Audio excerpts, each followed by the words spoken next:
Welcome everyone to our session today, Introducing Good Practices Toolkit for Facilitating Virtual Zoom Meeting Bilingual Events from a Nonprofit's Lens.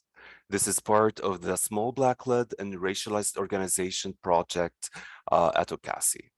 My name is Adil Mir'ab, and please note this session is being recorded and will be available on the project webpage around end of this week or max early next week. The link to the project page will be posted in a moment in the chat.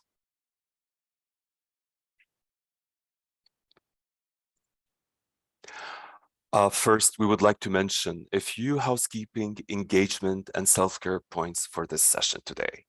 OCASI is committed to supporting full participation and engagement by all attendees at our events, including people with disabilities. This session is facilitated in English. However, we have French simultaneous interpretation, American Sign Language ASL, and LSQ Quebec Sign Language and captioning are available. If you wish to enable the French simultaneous interpretation, you can go down on your Zoom menu, click on the interpretation icon that looks like a globe, and then click on French. If you wish to enable the American Sign Language or the Quebec Sign Language, also you can go to your meeting control toolbar, click on interpretation icon, and under watch, you can choose between ASL for American Sign Language or LSQ for French Sign Language. If you'd like to enable the closed caption feature, in your meeting control toolbar, click on Show Caption, which has an icon of CC. Now, if you have any question about those, please let us know in the chat. We will also copy paste those instructions there.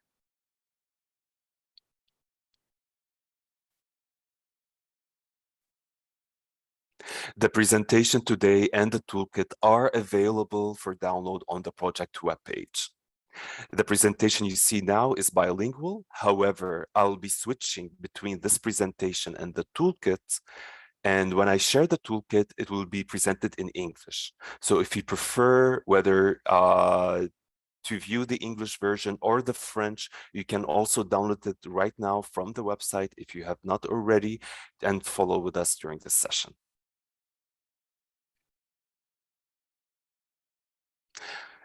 Self-care. Zoom fatigue is real, so do what you need to do to take care of you first. Stay present and be attentive to your body and your emotions. And third, please keep yourself muted throughout the session. However, we do have a question and answer section at the end of today's event.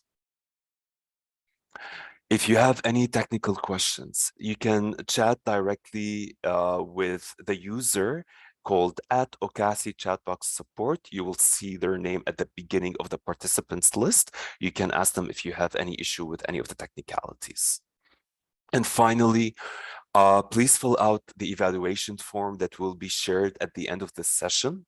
When the session ends or you leave the meeting, automatically your browser will open to the survey. The English and the French are available. It's a short survey that only takes like a minute or two. Please fill it in because it will help us in improving more for the future workshops. And now I would like to start with the land acknowledgement.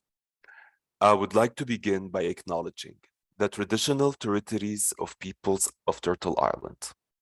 The secret land on which we are gathered today has been a site of human activity for 15,000 years. We acknowledge the land OCASI is situated on, which is traditional territory of many nations, including the Mississaugas of the Credit, the Anishinaabe, the Chippewa, the Haudenosaunee, and the Wendat peoples, and is now home to many diverse First Nations, Inuit and Métis peoples. This territory was the subject of Dish with One Spoon, Wampum Belt Covenant, an agreement between the Haudenosaunee and the Ojibwe and allied nations to peacefully share and care for the resources around the Great Lakes. We also acknowledge that Toronto is covered by Treaty 13 with Mississaugas of the credit.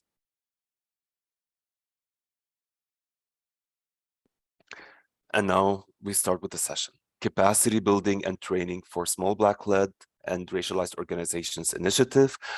I thought it would be best us to give a bit of a background of how this toolkit came to be. So it is part of the project called Small Black-led and Racialized Organization Initiative.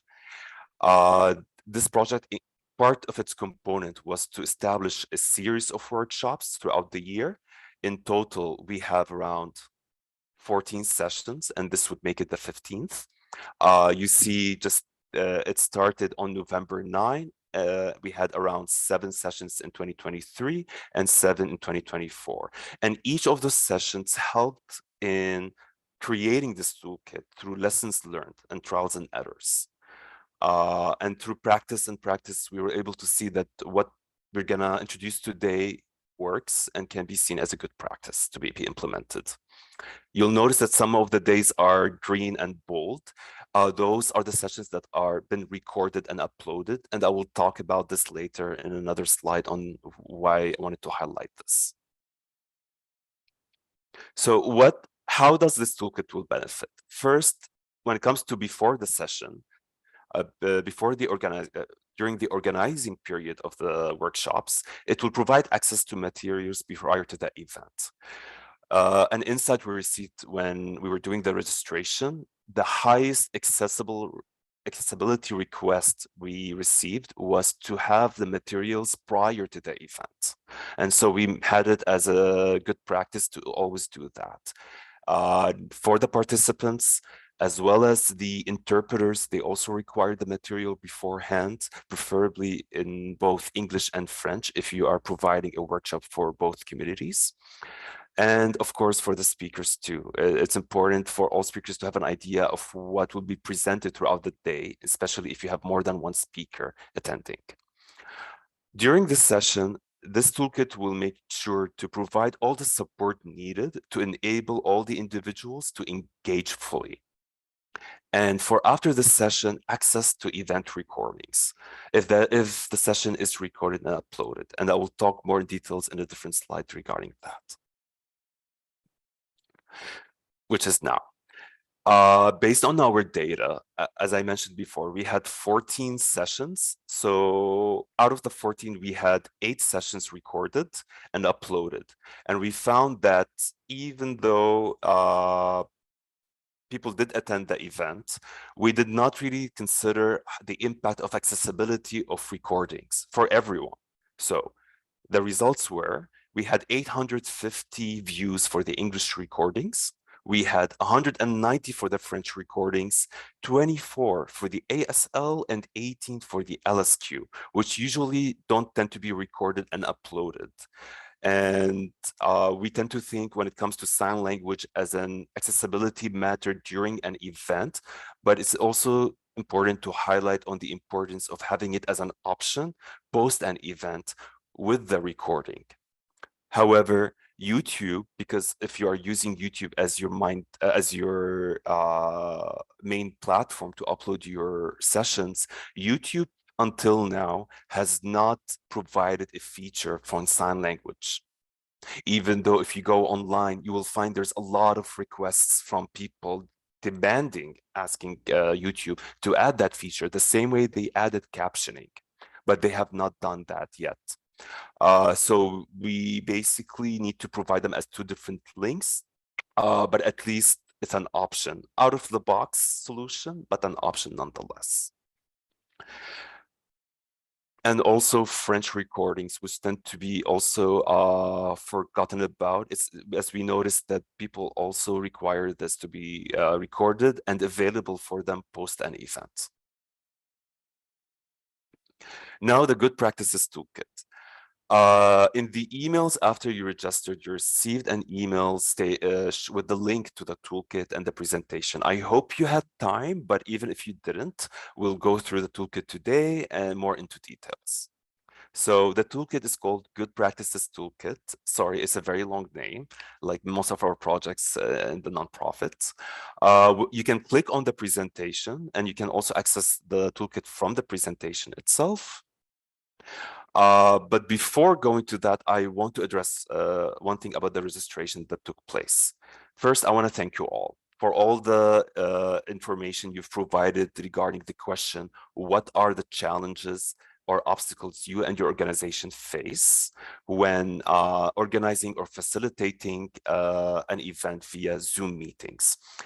It was a very interesting to look at this data. So one, this is done yesterday and we had much more registrants since then, so it's not 100% accurate. It only shows the information in the 24 hours before.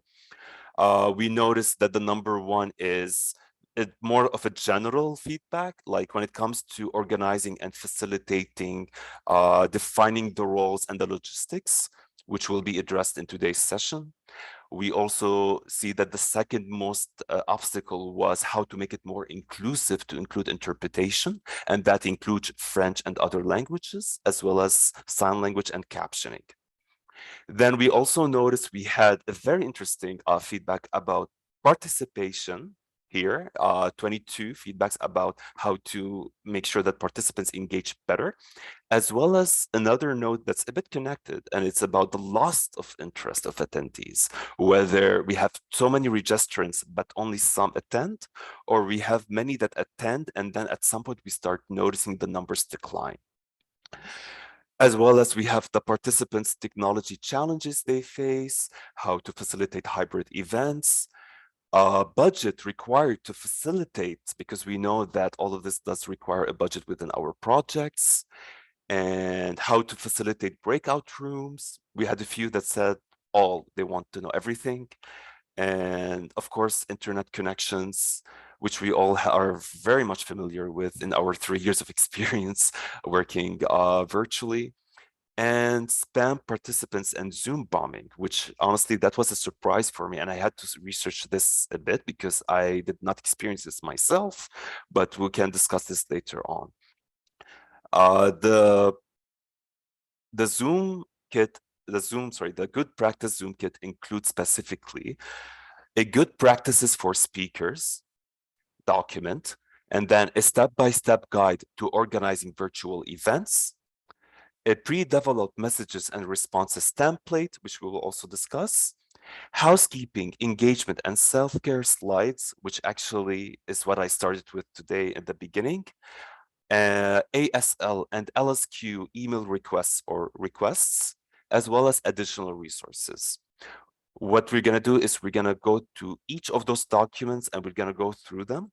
Afterward, we have a question and answer session. And if there is time left after the question and answer, if you all agree, what I can do is I can go back to this graph and see what has not been addressed and discuss what is the possible ways to address the things here through the toolkit, even though if it does not directly relate to it, like engagement, for example.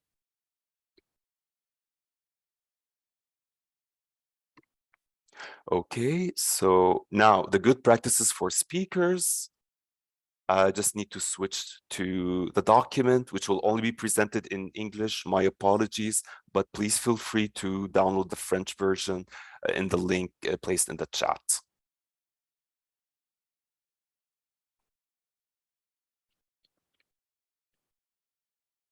So first, if you open the original toolkit document and you scroll down, you can just click on any of those and access the link. So if I click on the good practices for speakers, it's going to zoom in for everything to be clear. Okay, so the idea about this document, which is not just instructions, but to be used as a template that you as the event lead, the coordinator, can share with your colleagues, with the speakers, and any tech support that you are being provided by your agency. You can insert the name of your organization, mention that you'll be including LSQ, ASL, and so on. But of course, if this does not apply within your event, please feel free to tailor it to what your organization needs. What are we exactly requesting here? We are requesting that 2 weeks before the event, the speakers to provide their PowerPoint or their Google Slides presentations, and they can share it with, probably this person will be you, the event lead, and you can include your email and your name. And you're also going to ask them that 1 week before the event, if they are going to include any video or audio link or file within their presentation, that they need to provide it 1 week in advance. This is very important to give time for the interpreters to review those documents prior to the event.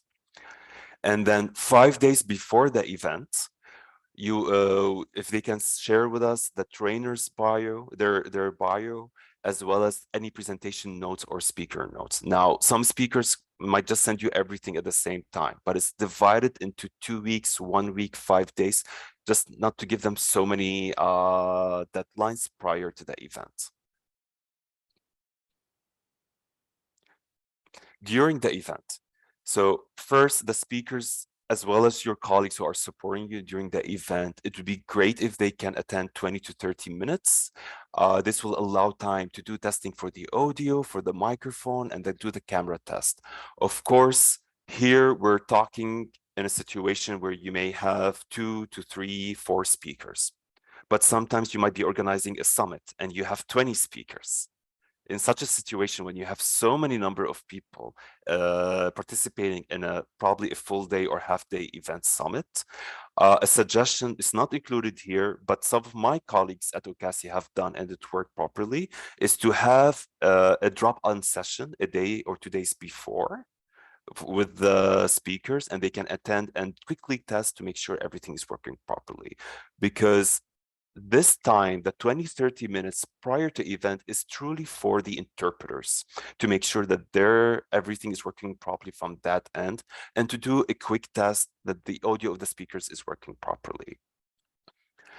I'm gonna take just 1 second. I see there's a lot of chats, text in the chat, as well as question and answers. I just want to read them quickly, just to have an idea of what are the questions you're having. Will you be sharing this document with the attendees? You can find the link to the documents in the chat. You can access the project page, and actually I'm gonna, okay, do you see the project webpage? Can I see thumbs up or nods? I can see everyone, so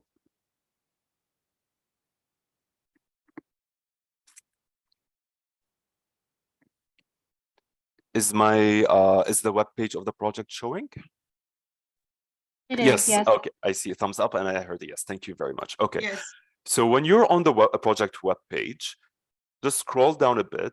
Here you have all the list of the workshops that's taking place. And by the way, please feel free to take a look at those workshops that's been done. We have about governance, financial management, HR. They're all there, French, English, LSQ, and ASL, as well as additional resources. So when you have the time, check them out. But for today's session, go to number 8, Good Practices Toolkit. It will take you right away to the presentation that is presented today, as well as the toolkit. And choose with the toolkit if you want the English or the French. So I hope I answered the question. This would be really helpful. Okay. And for the chat. Okay, I'm just gonna scroll very fast. I don't see any specific question, but I'm happy to see that you're all introducing yourself. This is great. Thank you very much. I'm gonna continue with the good practices. Okay, so we talked about the importance of why to arrive 20 to 30 minutes before. The second point would be to shut off all audio notifications, which of course sometimes can be difficult whether you're working from the office or working from home. Many times I would be in a meeting and I have an ambulance or fire truck walking by and the noise just overlaps. So at least what I can do is I put my phone on silent, make sure TVs are off, because sometimes the signal can cause an echo, even if it's on mute, and keep the door shut if that's possible. Which relates to the third point, quiet and well-insulated areas. 4, closing all the doors and the windows, reduce any visual interference. And that means like a TV screen, a phone screen, an iPad, anything in the background that can reflect on what's being seen, projected on the screen. And of course, turn on your camera if that's applicable and look at the camera when speaking, which is something I still am working on myself. Number 7, a very important point for the interpreters, for them to be able to work properly and smoothly. It is really recommended to have a wired headset with a built-in microphone throughout the session. Speaking without a headset, many times the audio will not be clear. And sometimes even with the Bluetooth earphones, they don't always work properly. They take even the echo in the background equally to your voice. So a headset with an attached microphone plugged to your laptop or computer is the best option to make sure the interpreters are able to understand what you're saying and they're able to communicate it to the participants. There are also some steps, technical steps, like speakers test audio that you can do only once. You only need to do this once on your Zoom settings, and it will help in removing additional echo in the background. And number 9, which is something I always try to remind myself, is to speak slowly. Speak a little bit slower than you normally would, especially if you are reading a script. And this is, I would say, throughout the workshop series and other sessions I've attended, this would always be the highest request from the interpreters during this session. To go beyond that, what I try to remind myself is that when speaking slowly, it's not only for the interpreters and it's not only limited to the people who need the interpretation, but the fact that if an interpreter is unable to hear what I'm saying and understand what I'm saying to translate it, it probably means that even the other individuals who speak English and are listening to English are unable to follow up with what I'm saying because I'm speaking so fast. So it's really for everyone. Number 10, insert name for the organization. There are more instructions on for the speaker to be aware of. And of course, if you are someone who is bilingual, or you're going to be speaking English and French or any other language, you'll need to inform when you speak that you are switching to the other language. So the interpreter on the Zoom, they can switch to the other channel fast enough to be able to do the other interpretation from English to French and then from French to English. And finally, mute your microphone as soon as you have finished speaking. I suggest to have this document shared with the speakers. Good practices. The purpose of it, it applies to all the speakers as mentioned before. Just gonna put it on slideshow. Okay, so the purpose of this document, it applies to all speakers during any event. Could be the staff, could be trainers, could be guests, and could be the presenters. Second, the event lead, meaning us, to share this document with the event speakers as soon as their participation during the event is confirmed. Third, the event lead to include this document as one of the points to be addressed when you meet with your speaker. I mean, that is, if you had the time to meet with your speaker or speakers to discuss the event, take 5 minutes to go through this document with them, because maybe they didn't have the time to check it when you sent it by email. And fourth, after the speakers provide the requested items, which were placed in the beginning of the document with the deadlines, the event lead us to share those items with the interpreters, simultaneous interpreters. And for just to give a bit of context, when we say simultaneous interpreters, it's basically the person who is speaking the audio, which, as we talked at the beginning, you can go to interpretation feature at the bottom of your Zoom screen and click on French. That person is the simultaneous interpreter. as well as we have the ASL and the LSQ and the caption. So we need to share all those materials with them for their reference and to become familiar with the topic and the materials to ensure accurate interpretation and translation during the event. In addition, and this might not be applicable for everyone here, but to also share if you have a glossary of keywords related to the event topic. And we know that we could have top keywords related to gender-based violence, queer matters, anti-racism. So it's important to have, if your agency have such a glossary term list, to also share it with them to be aware of.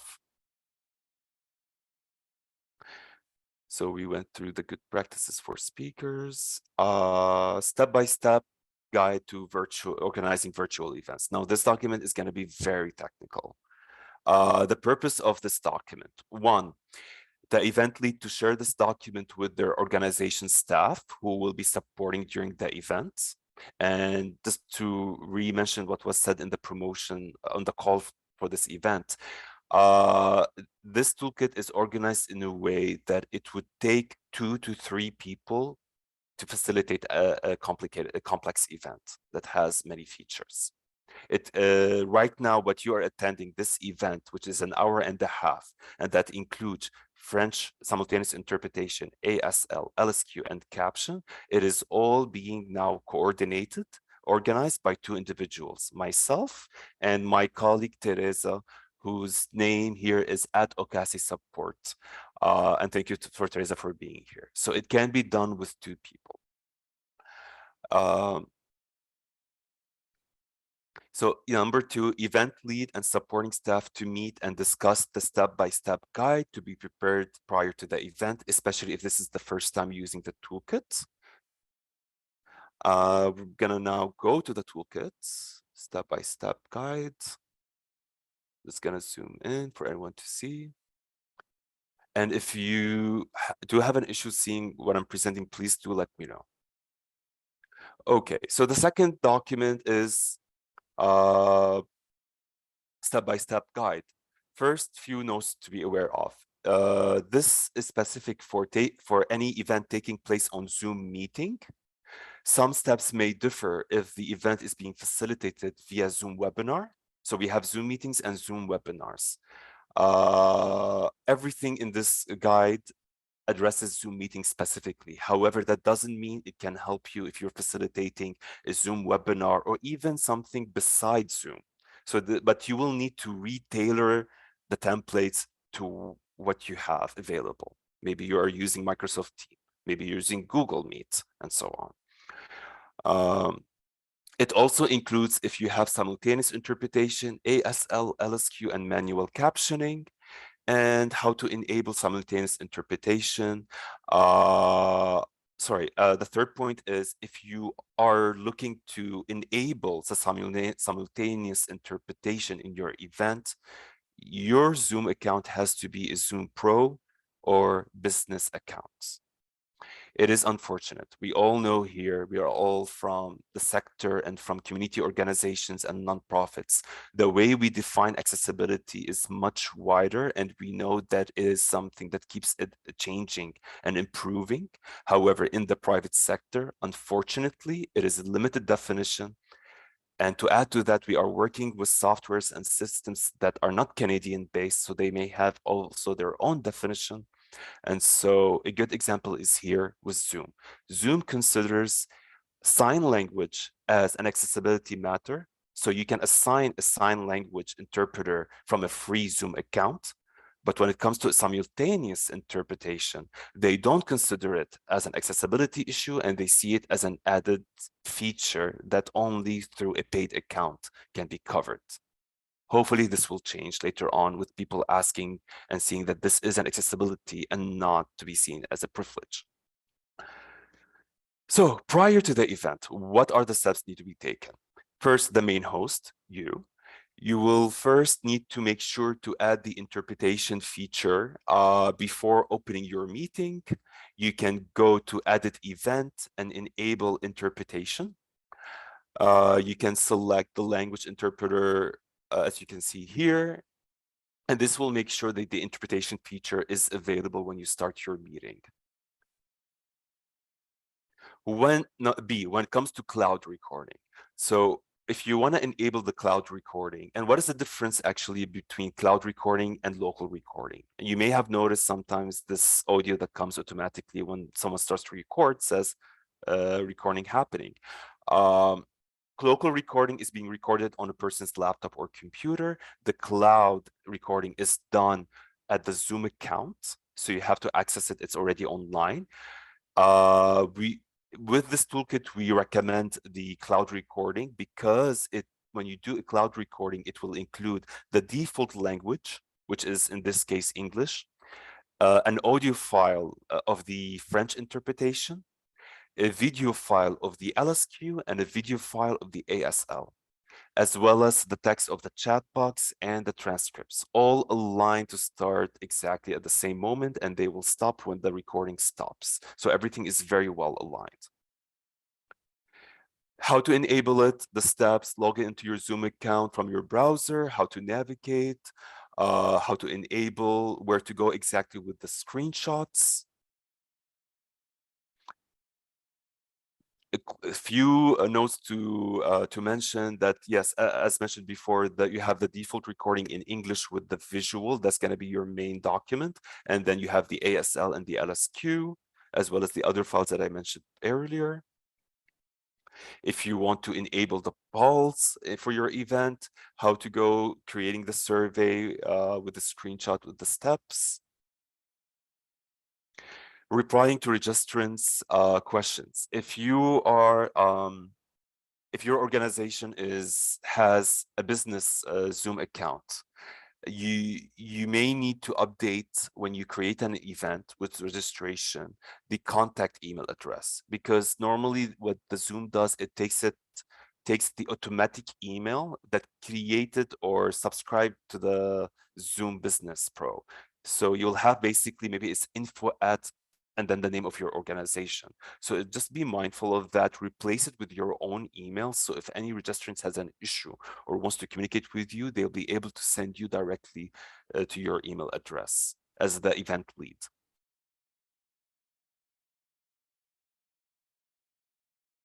As we see here, the steps and the screenshots on how to proceed with this. Request the attendance 30 minutes before the session. Inform the speakers who will be attending and the interpreters and the supporting staff to be present if possible 30 or 20 minutes prior to the event to do the testing. Now we reach 30 minutes before the actual event to take place. First thing, in that 30 minutes, what happens? We assign the co-host.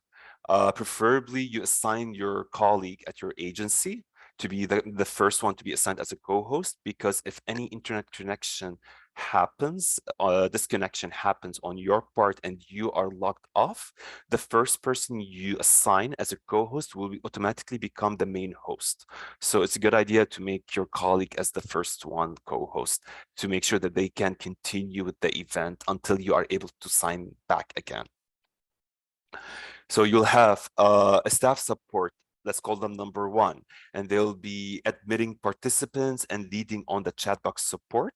And then you can also have a staff support number two to share the screen if you require someone to support with that. Also, do make your interpreters co-hosts. We do suggest to do that because when they are assigned to their features, unfortunately, it kind of limits their ability to communicate with the host and the co-host and to inform them if something is not working right. For example, if I speak now very fast, the ASL and the LSQ will not be able to do the interpretation. They will have to pause. What they will do is that they will text my colleague, and then my colleague will unmute and let me know that I'm speaking very fast and I should start speaking slow. So they would not be able to do that if they're not made into co-hosts. They would not be able to communicate with my colleague. Number four, also the speakers. Please make the speakers co-host. It's important sometimes for the chat, for the question and answer, for them to be aware of what's going on. It's helpful to have them as co-host also if they are happy to accept that. Also, the note about the first co-host is here. now we come to assigning the interpretation feature. So how do we first start with the French simultaneous interpretation? Usually, you may have one or two French simultaneous interpreters during your event, depending on the duration of your event. If your event is, let's say, 60 minutes, you may have only one French simultaneous interpreter. But if you have anything beyond an hour, then that's too much for one person to take on by themselves. So the practice they do is they switch every 15 to 20 minutes. And that's the same goes with our ASL interpreters and the LSQ interpreters. They all switch between 15 minutes. So actually you have two interpreters present for each type of interpretation. So you need to first make them co-host as well as assign them to their features. Now, how do we do that? First of all, as the main host, you go to the interpretation feature that looks like a globe. You click on that, and I'm gonna show you here in the screen. When you click on the interpretation, you will receive you'll receive this pop-up screen. Under language interpretation, you look to where the interpreters are, even just by clicking the first letter, let's say A. I click on A or I for interpreter, and then I choose I want it to be between English and French or French and English or any other language. For the sign language interpretation, it's a different below, and you'll need to assign them here, and you can choose between American Sign Language, French Sign Language, and so on. Important to mention, in Canada, we say Quebec Sign Language. However, for Zoom, they don't have Quebec Sign Language included on the list. So the practice that we do is to place the Quebec Sign Language under French Sign Language until a day comes when Zoom update their list and include Quebec also. After choosing the participant, the interpreter, for each of their features, after placing them, you just click on start and you're ready to go. So this is just repeating what I mentioned before. Assigning the manual captioning. The manual captioning is under show caption. In the meeting control toolbar, next to show caption icon, click on the up arrow icon. Under host control, click setup manual captioning.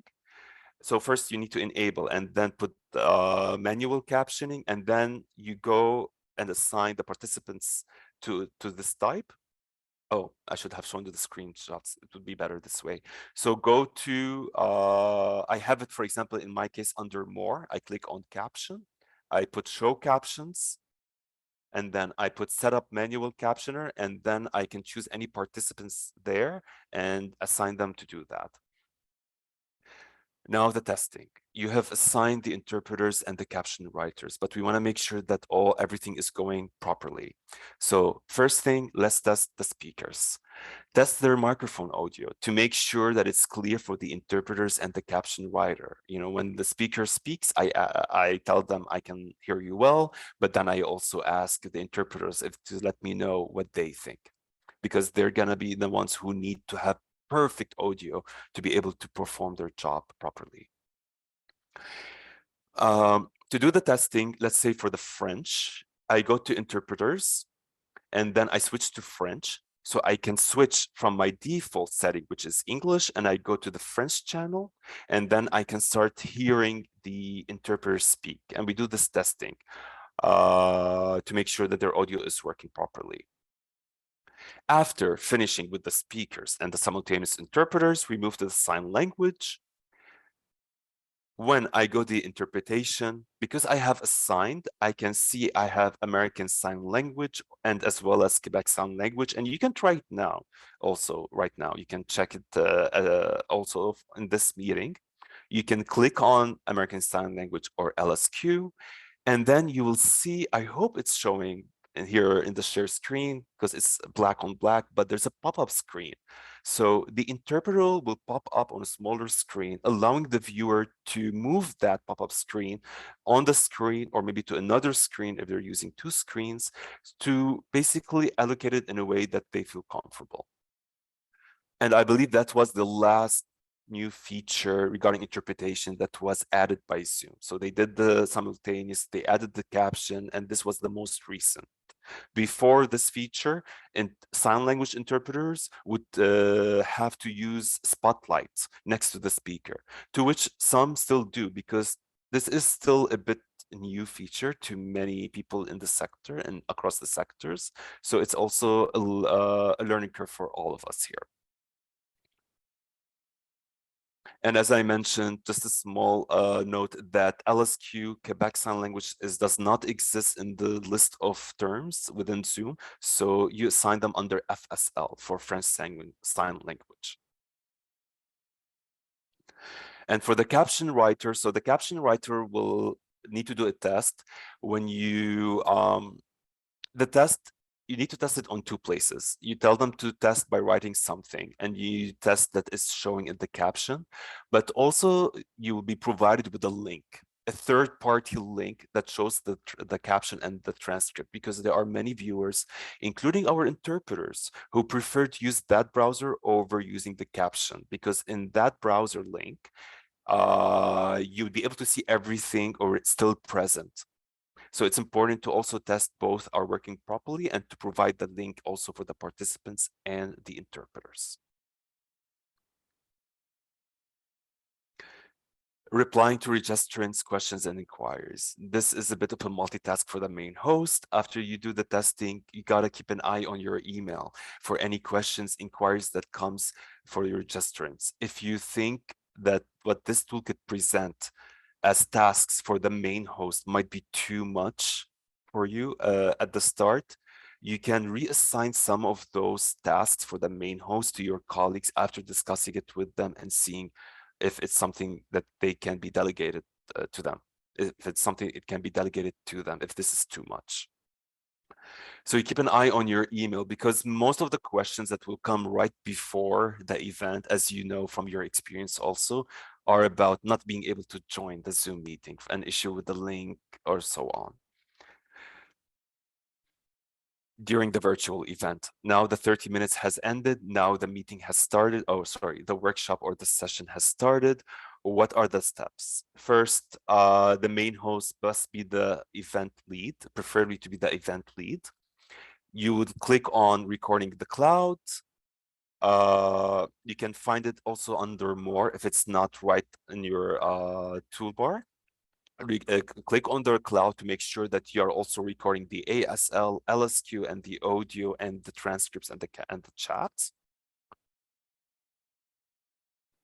You can click on also on the pause and start and stopping the poll. You will have the ability to do that, but also inform other co-hosts that they can also stop the survey, which I've seen happen many times by mistake. So it's good to inform the people who will be co-hosts not to engage with the polls, or else they might actually disable it by mistake.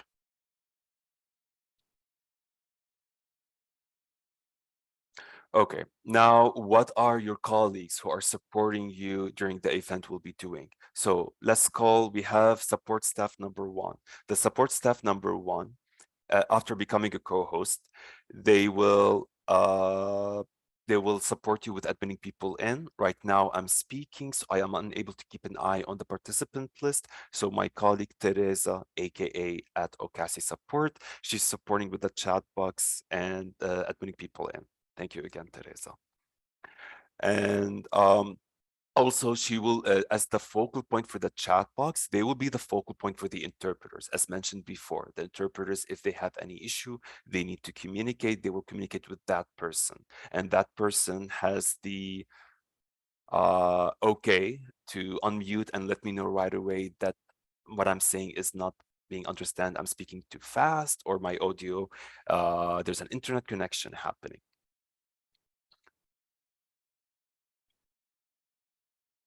Okay, now why are we placing it as username at chatbox support? Zoom participants are arranged alphabetically, but before that, it starts with the host, then the co-host list.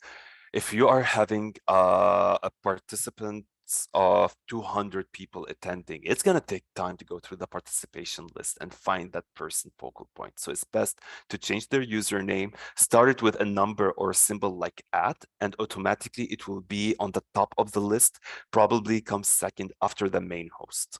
And that way the participant or the interpreters, as well as you, will be able to know exactly where they are on the very long list of participants. Now, a document that will be discussed later on is a pre-developed message and responses document. This document, the event lead ourselves, we need to have this ready and share it with our colleague who is supporting us. They will copy paste the answers provided in that pre-developed message and response to answer the very general or technical questions asked in the chat box. And we'll discuss that template in a bit. I'm also trying to keep an eye on the time. Okay. To keep an eye on that chat box too and respond to any questions. But we're almost done with this document, which is the longest one. So the others will not take as long. Second one is sharing a bilingual presentation. There are many great consultants and speakers and presenters and teachers who do so well in engaging with their participants, but either they get anxious when it comes to Zoom, or they lack some of the basics on Zoom, or just multitasking while presenting and doing, they get anxious about sharing the screen. So it's always good to always provide our support for the presenters and tell them that we can support them with sharing the screen and do the clicking for them if they prefer, so they can this way focus on presenting only and on engaging with the participants. For the presentation itself, a best practice is to have it English and French. And this is one of the reasons why we need that information, the presentation 2 weeks in advance. So if the speaker provides you with the presentation 2 weeks in advance, you get it, you send it to the translator. The translator requires around 5 days or less, depending on how many words that presentation has. Then you receive it. Then you create a version of that presentation, one side English, one side French, and that way you have a presentation bilingual to be shared during the event, accessible for everyone of your participants. Also include page numbers. Page numbers are very helpful, especially if your colleague is helping the speaker in moving between the slides. And the speaker should if they have someone moving the slides, they need to specify that now it's time to move to the next slide. Okay, after the virtual event, what is on your part as the main host? First thing, you will receive automatically an email from Zoom informing you when the recording is now ready. After it's ready, you log into your Zoom account on your browser, you go to recording, and you download all files. And make sure when you're downloading all files that it does include everything from the default language, which is English, with the visual that we're seeing right now, plus the French audio and the ASL, the LSQ, the chat box, and the transcript document. After you have downloaded all those documents, which are listed here, a suggestion, depending on the space you have in your account, because each agency has a different Zoom account plan, make sure to delete, after making a copy of those documents, to make enough space for other events or your colleagues' other events happening, that they can able to also record. You don't want them to start recording and then get a notification that they can't continue because there's no more space online. So it's important to be mindful of this for your colleagues also. And that's regarding the step-by-step guide. Before moving to the other document, I'm just going to go quickly through the question and answers. Okay.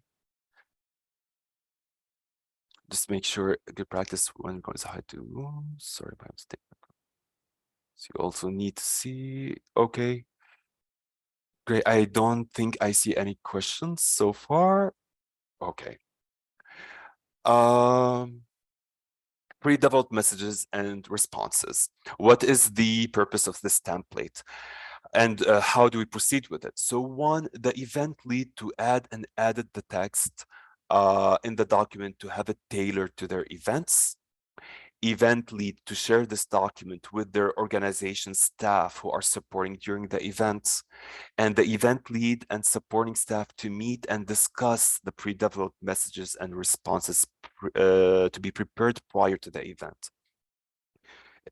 We all use emails, it's great to do so, but sometimes that 10 to 30 minutes meeting that we take to discuss with our colleague can really provide a discussion to discuss what if, any misunderstanding, anything that requires clarification. So pre-developed messages and responses. Number 3.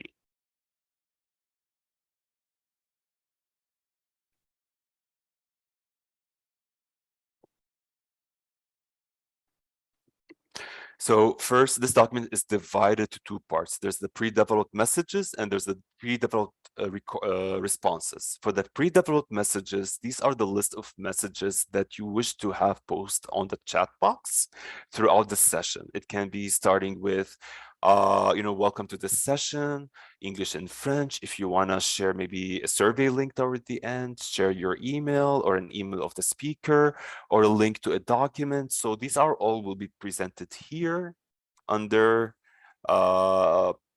pre-developed messages, and you can add on the spot the English and the French, as well as the steps to how to enable French interpretation, sign language, and captioning in case anyone wants those instructions again. So literally for your colleague, they'll only have to copy and paste. I added something that may not apply for everyone, but for mobile support. So maybe your organization has the capacity to include a phone line support. If that's the case, I would recommend to include a third support staff to do so, because they will be busy taking on the calls. They won't be able to keep an eye on the Zoom meeting and address any other tasks that was given to them. So they will just be assigned for that in case you have this. And in most cases, if a person is receiving a call for support for an event, it's going to be at the beginning, and it will probably be related to not being able to log in to the Zoom meeting. So it's important to also provide this pre-developed template also for that person with the link to the Zoom, because they will need to share those information with the person they're speaking to over the phone. So what are the pre-developed messages? Examples. We have things like, in case of technical difficulties and you feel you think you're gonna be starting a bit late, you can send a message to the people in the waiting room. There's already something here developed. You can use the same thing or do your own. English and French, make sure you always, if you know that you have Francophone speakers attending your session or as part of your values and norms within your organization, make sure that you provide all this information in both languages be available. Welcome message. You can have the message posted right away when the meeting starts, or you can also wait after 5 or 10 minutes if people are taking time to attend. You can welcome to the event, share a link to materials if there is a link to be shared, also in French. Contact the event lead, which something not usually happens toward the end. So when you want to share your email address and event. So basically the pre-developed message part is pretty short, it's pretty straightforward. When we go to the responses, what are the most common questions asked?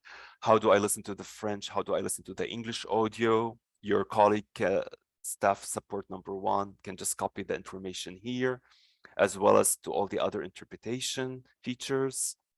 And also closed captioning. Another common questions, will this be shared this will be recorded and shared? Of course, this is based on how you would like to proceed. Access to the slides, presentations. So this is only some samples of the most common, but of course add anything to this document that you think would benefit you and would help your colleague, so they don't have to work from scratch. So this will be what your colleague will work on.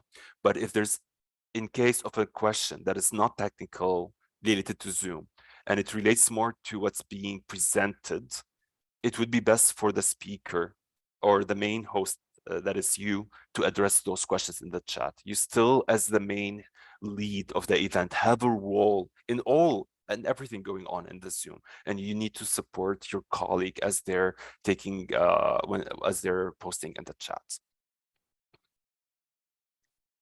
And that's for the pre-developed messages and templates and responses. Going back to the presentation. Also to add, before moving this, when we talk about presenting a bilingual presentation, a very good examples in the project page, the workshops that taken place prior to this one, they're all bilingual. So you please feel free to download those presentations and check how been aligned, how the English and the French was placed when we have infographics, when we have text, and try to do, if you want like an example of how it can be done. Of course, be mindful that the number of slides will probably double. So if you have a presentation of 50 and you want to make it bilingual, it will probably end up as 100. Now we reach number 4 document, housekeeping, engagement, and self-care slides, which actually, this is what we started with today.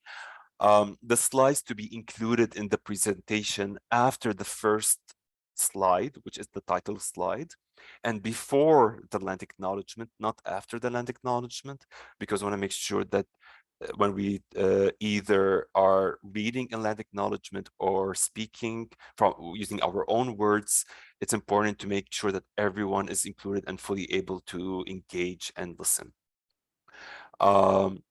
Second, the event lead can keep the same layout or change the layout of the template, which will be presented, to fit the design of the respective presentation or your agency's brand guidelines.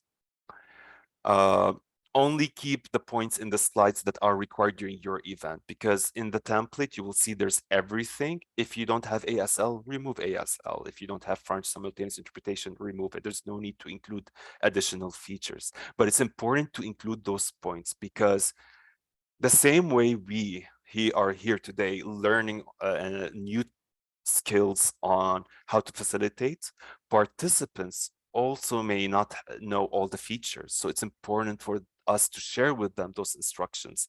And as mentioned by you during the registration form, that one of the obstacles is the participants facing challenges when using Zoom. So this is one of the ways we can address this. Okay, I'm gonna now go to the number 4. The number 4 is a Google slide document, which also can be converted into a PowerPoint presentation. We have, as mentioned, the information already present. Just remove and add what applies to your project, to your workshop. And also consider including a few self-care points. This been inspired by the OCASI mental health project, which they always start with those points, and we use it as a good practice to include it in all our events also. And we recommend to have this also applied by everyone. And also you can tell them who's the focal point if they have any question in the chat. And it's always good to remind them that you have a short survey. That is, if you do have a short survey to include in your events.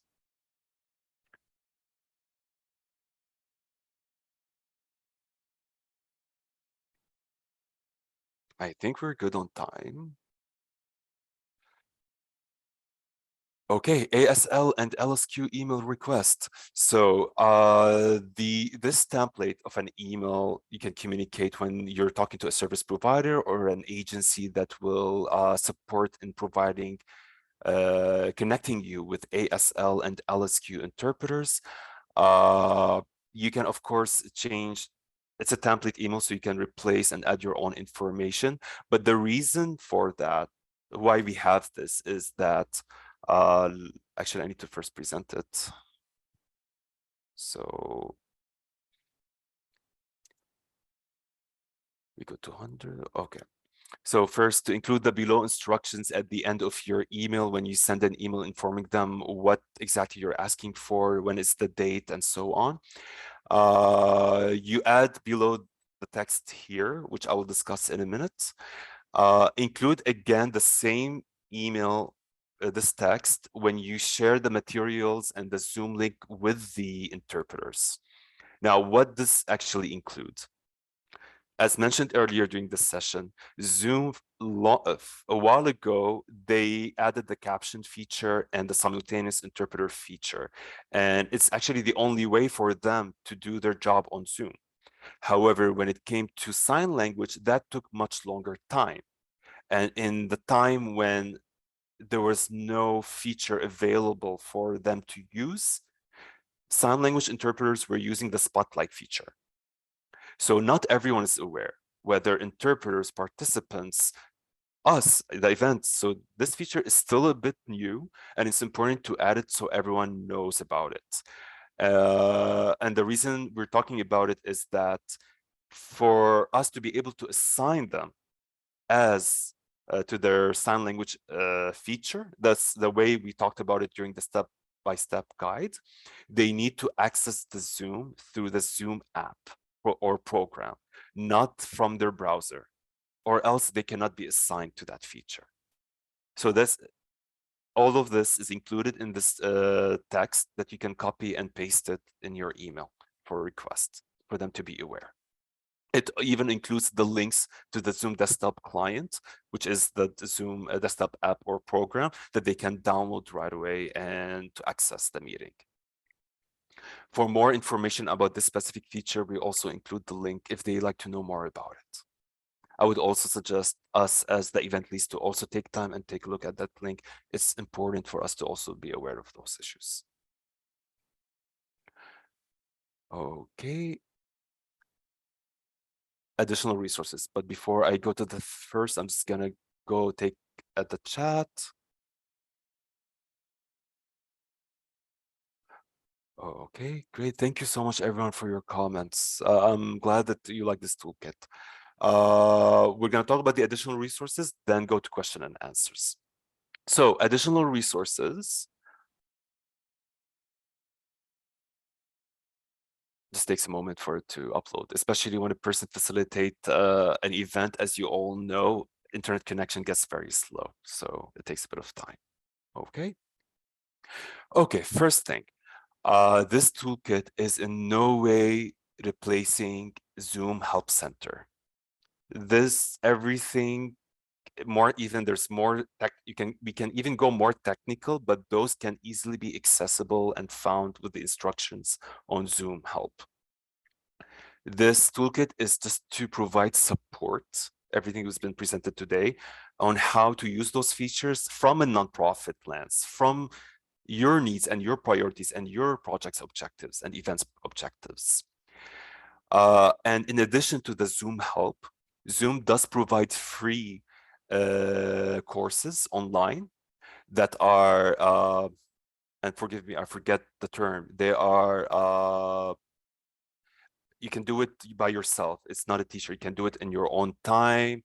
You can log off and come back to the course whenever you want. I was just thinking about the name of what we call it, but I forgot. It's not on demand. It's Self-paced. Thank you so much, Teresa. Sometimes your colleague who's supporting will also take another initiative and support you when we are lost for words. Self-paced courses, exactly. They have 2 self-paced courses, and those courses, they keep getting updated. A recommendation would be for all of us here to take the Zoom user onboarding course, and this will provide us with an extensive, a very clear understanding of all the features happening on Zoom.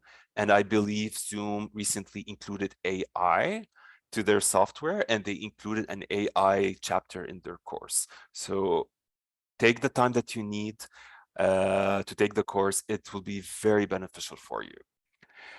There's another course, it's called Zoom Administrator Onboarding Courses. Now, this is a course for basically if you're an agency and you have multiple Zoom accounts, but they are all under one Zoom business account. It will tell you how to manage those.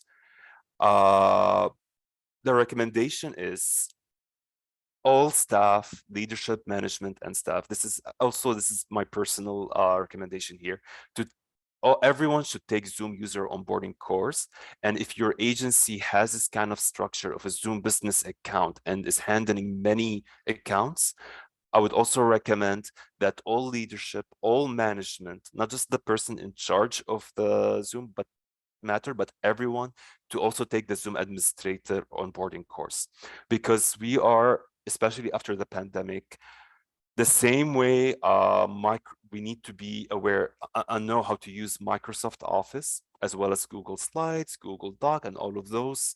We need to know how to use Zoom to be able to connect and communicate with each other. So it's important to take those courses. I also want to add that at OCASI, we have the Accessibility Initiative, and I believe the Accessibility Initiative team are with us here today. They have provided a very well comprehensive workshop a few months ago on how to integrate accessibility budget in your call for proposals for IRCC. Now, yes, the IRCC CFP has passed, but nonetheless, the presentation they have provided and the rationale and the understanding of its importance and the numbers, they apply to any call for proposals. They can even be applied if you are doing your own organization, agency's forecast for your project or organization as a whole. So please take time to go to the presentations. We have the English presentation, the French presentation, as well as a recording of the English workshop that took place. If you have any questions, please, regarding how to include a budget in the proposal, or questions about the workshop that took place, please feel free to reach out to AI, the accessibility team. Their email will be posted in the chat as well as in the follow-up email that I'll be sending after here. So please feel free to reach out to them, because everything we talked about accessibility and inclusion and interpretation cannot be done if we don't have budgets to do so. Question and answers. And it's 1:10. Sorry, I wanted to give 30 minutes for question and answers. I took 10 additional minutes. My apologies for that. I'm wondering if I should keep the screen open. Self-paced initiative.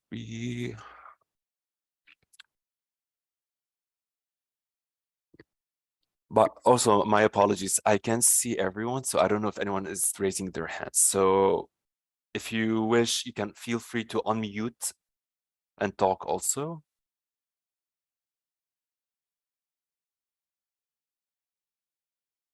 I'm going to stop the share of the screen. I think that will allow us also to see each other.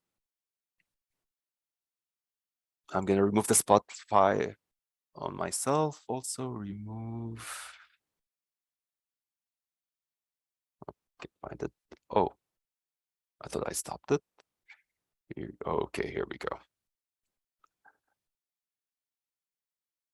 Okay, very helpful. Okay.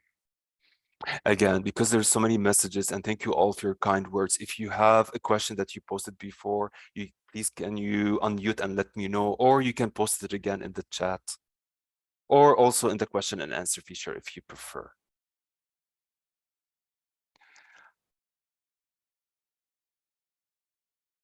If there's no questions, then what I will do is that I will show the slide regarding what are the challenges and connect.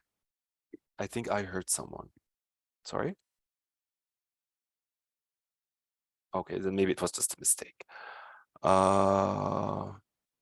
Excuse me. Yes, Comfort. Oh, thank you so much for making out time to do this. I'm begging and I'm requesting, is it possible to send us all this information in our emails? They're all there.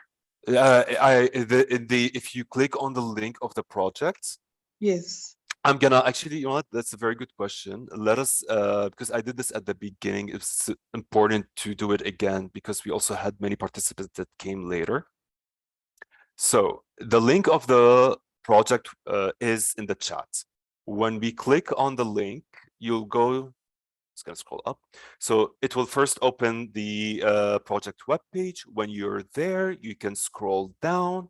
You have the list of all the online workshop series that taken place through this project. And then you just click on number 8 for good practices, and you'll see the presentation and the toolkit, both in English and French.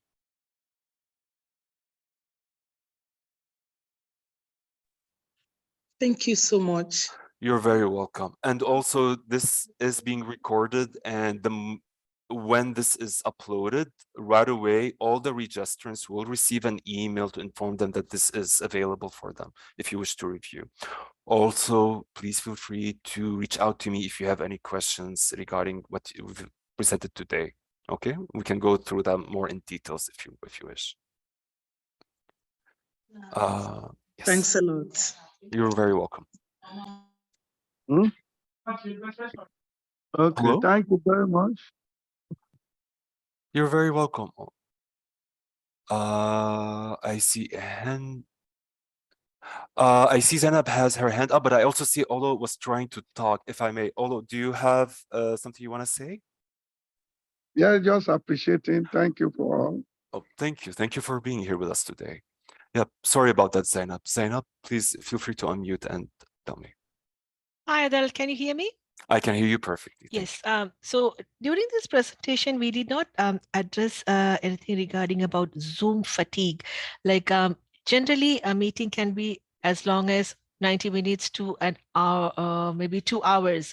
So addressing on giving breaks, because after a while, people lose interest, and unless there is some engaging activities, and how to incorporate them in such serious topics like this, it's really difficult to have any engaging contribution, especially when you have a big crowd. So how do you address that?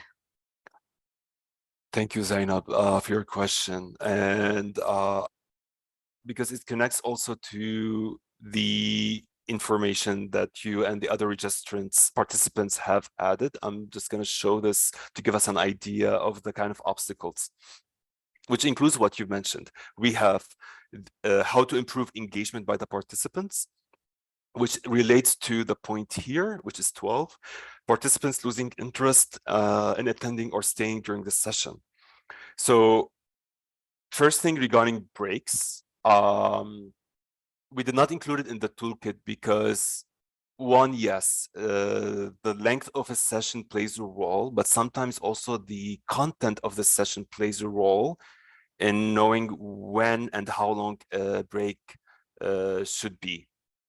If it's something very intense that each part of the module or presentation is heavy, you may want to have more frequent breaks, even though that session might be 2 hours and there's another event 2 hours, but it's not as heavy and can handle less amount or shorter. As a base for breaks, and based on feedback that we have received, nothing less than 15 minutes. 15 minutes is the minimum short break from an accessibility point of view. For many people, we receive that they are unable to utilize a break if it's less than 15. They need at least that amount of time. But how many during the event? It really depends on what your specific topic is, on your specific event taking place. If it's 2 hours, I would suggest 2. After each 2 for 2 if you have 2 hours, or 1 even could be helpful depending on the topic. Thank you. Thanks, Denise. Adel. Thank you, Zainab. Denise, and sorry, am I pronouncing your name correctly? Is it Denise? Yes, it's Denise. It's Denise. Denise. Thank you so much. This was very informative. And I just had a comment with regards to the break and a suggestion of what I've done at NAPSI. I found what you said interesting about the break. I think also talking about fatigue, I think if we're talking from a physical eye fatigue perspective, a 5-minute break every 25 minutes actually supports our eye health. To your point about mental health and a 15-minute break, I understand. But if we're also thinking about the full capacity of health, just to put a wrench in there to think through, is that I try to do every 25 minutes to give a 5-minute for the eye perspective. So just for people to think through, but I honor and respect your point about a 15-minute break, but just for that is why I usually at least give a 5 and I let people know. And my second point was what we've done at NAPSI that I found helpful, and I'm not sure if it works for you all, I'm just curious, is we actually set up on our phone a WhatsApp channel for tech support. So not for participants, but for the team working behind. So like you, I usually work with a minimum of 3 people per session for all of the things you pointed out. But sometimes we found that people don't get a chance to read the chat, meaning us, like in there. So we go to, like, we just set up a mini WhatsApp group so we can talk and say, hey, we're going too long, we need to do this and all of that. So I just wanted to add that. And thank you for this resource because I feel very well versed and comfortable with Zoom, but you added more things for me to think about and provided a great document to share. So that's all I wanted to say. Thanks. Thank you, and you are very welcome. First, I completely agree. Actually, I do the same. I usually don't wait for the break. I take like those every now and every 20 minutes or so, a break for my eyes, and I look away. And that was actually, I was told by my eye doctor that I need to do this. So, and especially you gotta look, I look from the window because you need to see distance, you need to see depth for your eye health. And because the screen is 2D, you need to do this exercise. Absolutely agree. And for the WhatsApp group, we do this also. So for example, when we're facilitating a workshop, they have my contact, they reach out to me because there's no way that we can actually connect with each other in the Zoom chat with all the messages. We won't be able to. And we know that any message from one colleague to another, it has to be something very urgent. So we need to be aware of that notification on the spot, 100%. Thank you for sharing. You have a question in the Q&A. Oh, thank you, Teresa.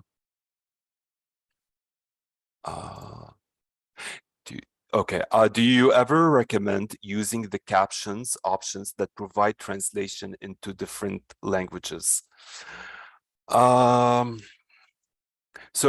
at least within Zoom, that is, from my understanding, does not exist in Zoom, but it does exist with another platform, who's actually a recent participant told me about, and I want to thank him if he's here for informing me about it. It's a different program. I think it's Microsoft Teams. I don't know, to be honest. I get concerned when it comes to softwares being able to really address the accent, the dialect properly and present it. Maybe it is well, maybe it is very good. Here on Zoom, what I can tell you from my knowledge for Zoom, if you use the automatic captioning for English and someone does not speak the American specific dialect slowly, it will change the wording. And it happened a lot with me, with my colleagues, with participants, with everyone. So we prefer to have a manual caption writer who to do this than to go with automatic translation. And for the translation of caption, which I don't believe exists in Zoom yet, exists in another, unfortunately I cannot provide input on that. But it's a very interesting feature. I recently became aware of it, and I was very surprised when I saw that. Yeah. We have another question that came in regarding the AI companion summary. Do you know if those get emailed at the end? This honestly, when that started, the toolkit was already being established. I'm aware of it. I don't have enough experience to talk about this. However, what we are looking at, maybe, and it's not, I cannot promise this, but we're looking at the possibility of updating this toolkit to include something about AI and include things about breakout rooms. However, if this update to take place, it will take place in June. And if it does happen, we will send an update to all the registrants in this workshop and inform them that the toolkit has been updated to include additional tools and information.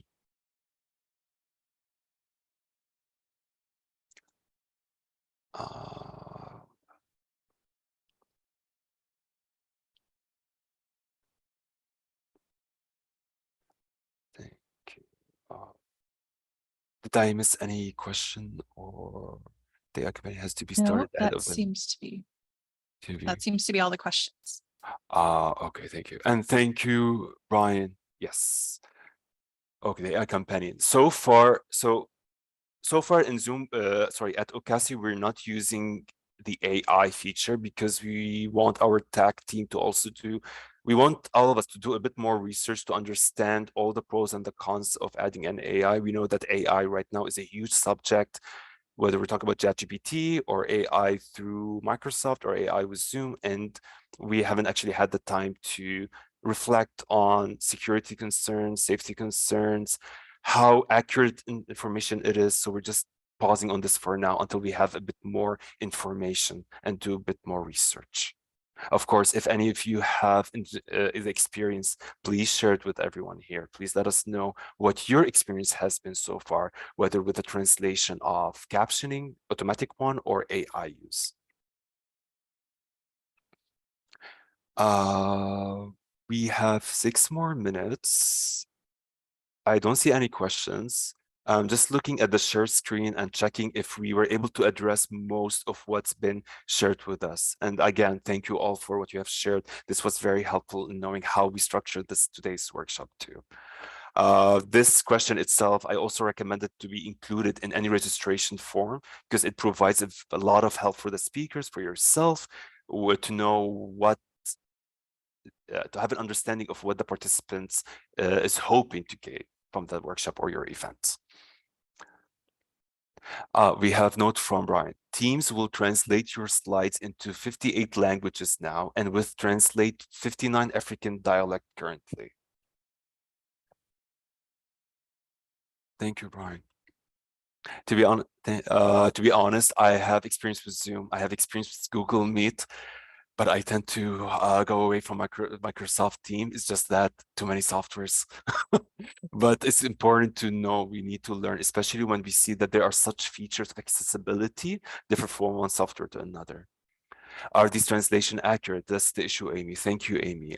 Maybe I hope Brian might be able to answer, but I guess this is something that we'll all need more experience. Oh, okay, good to know. Thank you, Brian. This is good.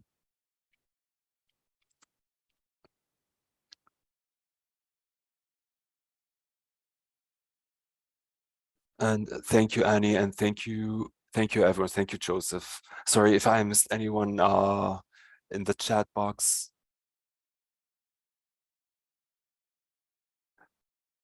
Is very cool. Okay, thank you. I just want to then, within the last few minutes, just to say that, okay, good. I'm not spotlighted. That's good. I want to first thank you all for attending today's session. We will be informing you when the recording is ready. We will also, if the toolkit is updated to include any additional tools, we will also inform you all. We will send you an email to be aware of that. Also, if you have the time and interest, take a look at the other workshops that this project has worked on, from governance, financial management, Afro-centered governance. All of those workshops have been worked in collaboration with other organizations and consultants who provided those sessions. They also have provided additional resources. We have them in English and French, as well as ASL, LSQ. And a huge thank you to our interpreters with us today, whether this is the first session they attended or they've been with us from the start. It's because of their feedback played a huge role in the toolkit that came out today. And it was their recommendation, suggestion that will to help their work do well. And you, Teresa, for supporting, for being the support today's session. As I said, it is 2 people facilitate to this session. It can be done by 2, but if you feel it's too much, of course, add more people to your group if you have the capacity at your organization and with your colleagues. And finally, thank you, the participants, for attending today's session, and have a great day. Thank you. Bye. Bye. Thank you. Bye-bye. It's great.